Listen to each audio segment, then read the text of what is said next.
This afternoon, my heart is heavy. My heart goes out to the family and the friends of the man who was killed last night on the streets of our city.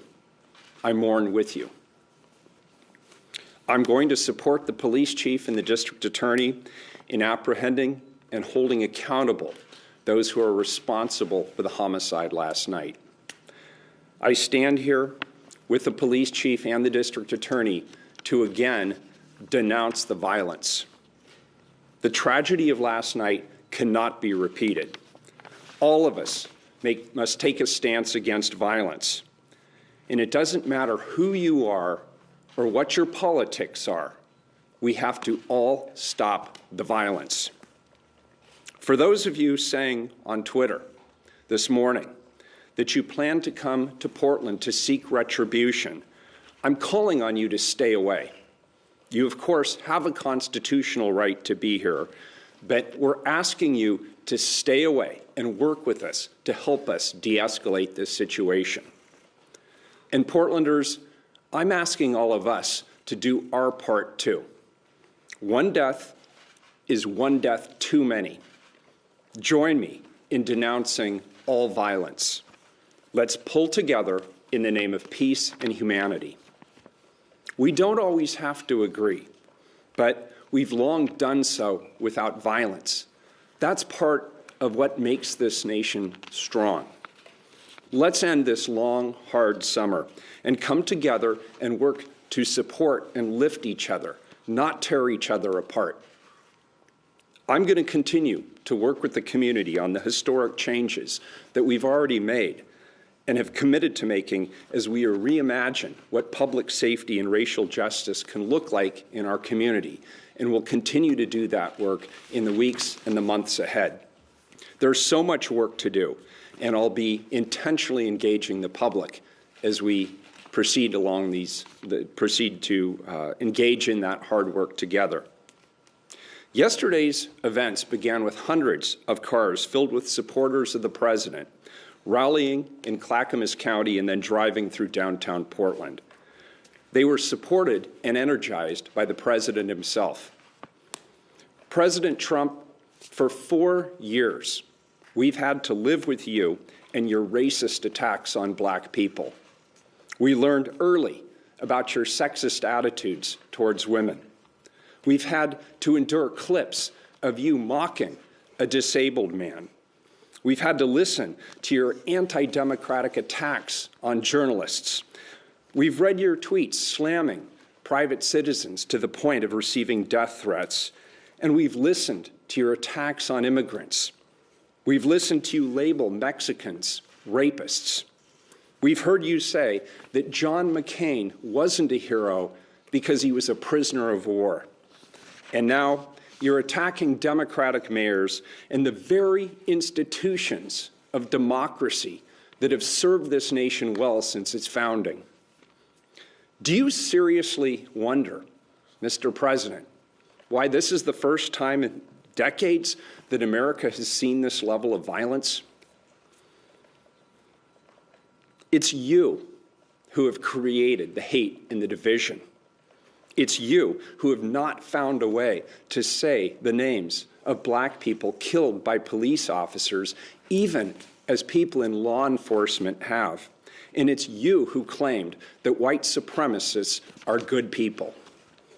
Your campaign of fear is as anti-democratic as anything you've done to create hate and vitriol in our beautiful country.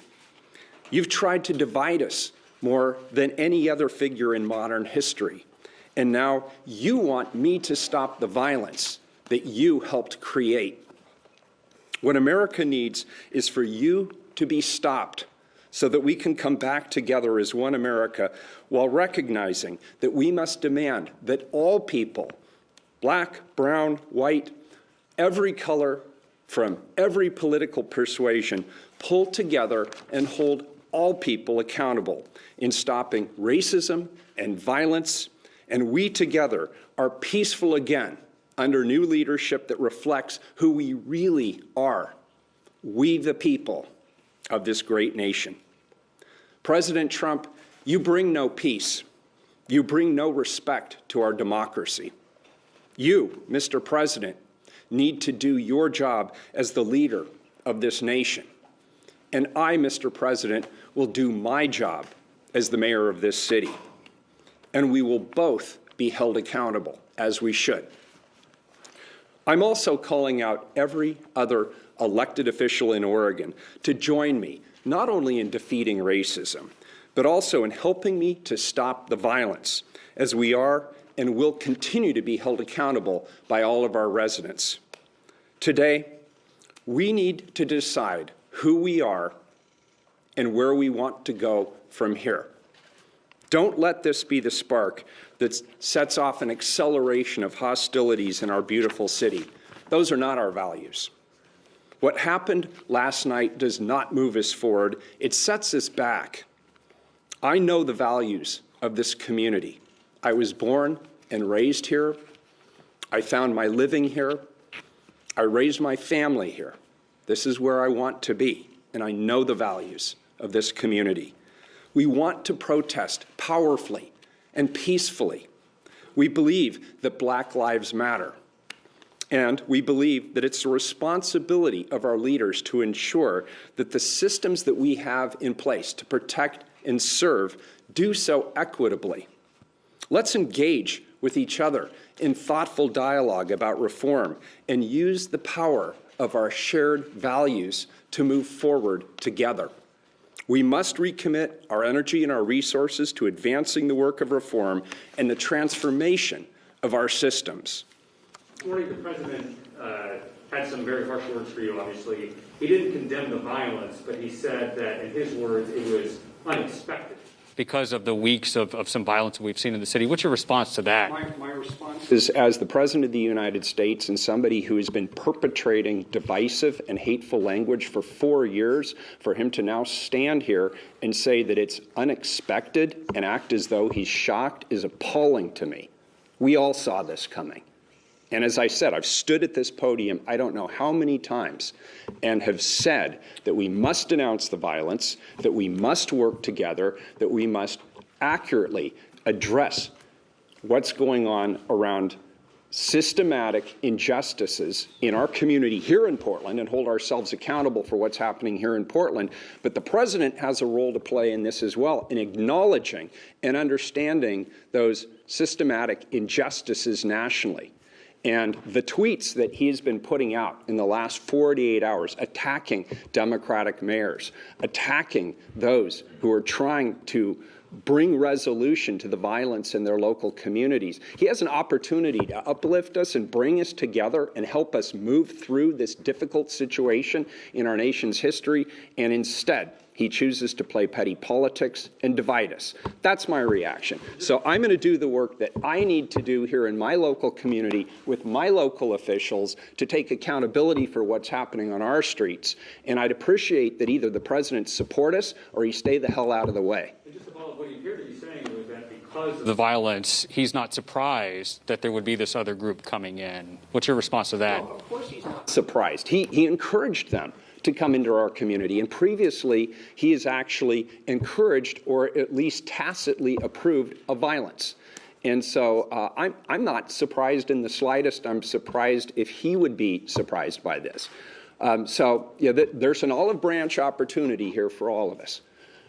We need to reset. The President needs to reset. I need to reset. This community needs to reset, and America needs to reset. And it's going to take his leadership in the White House, and it's going to take my leadership here in City Hall to get it done.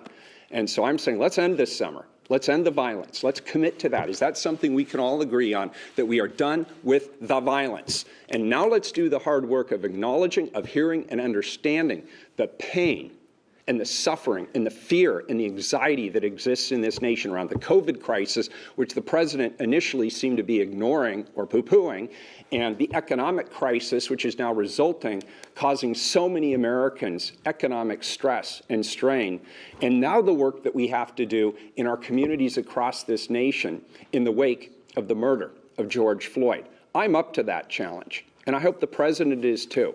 And I'm ready to reach across any aisles I need to reach across, any political divides that I need to cross in order to bring us back together. Somebody's got to do it. I'm committed to it. I know my colleagues on the Portland City are committed to it. I'd like to hear the President of the United States say he's all in. Let's bring this great nation back together. I'm not sure how you specifically, operationally, can prevent this. And keep in mind, it's no secret to anybody that I personally am not a Trump supporter, but I will defend to the death the right of a Trump supporter to stand outside my apartment and non-violently demonstrate in support of their candidate. That's core to American democracy, is that right to demonstrate freely without the fear of retribution. So when people say they want to come into the city in a caravan supporting their presidential candidate, we cannot tell them no. They have constitutional rights to be here, rights which I embrace and support. The violence, however, is the problem. And so what I'm asking people right now, knowing what happened last night, is if you're thinking you're going to come back into our city from somewhere else to seek retribution, I'm telling you to stay away. Work with us. Help us de-escalate this situation. One death is too many. We don't want other people to die. So that's what I'm asking people from outside to do. What I'm asking all of us as Portlanders to do is do our part too. Let's not take the bait. Let's not engage. And if you see people doing things that look violent or destructive, say something, do something. Don't just be passive. Because ultimately, when we see examples of violence, that undermines our democracy.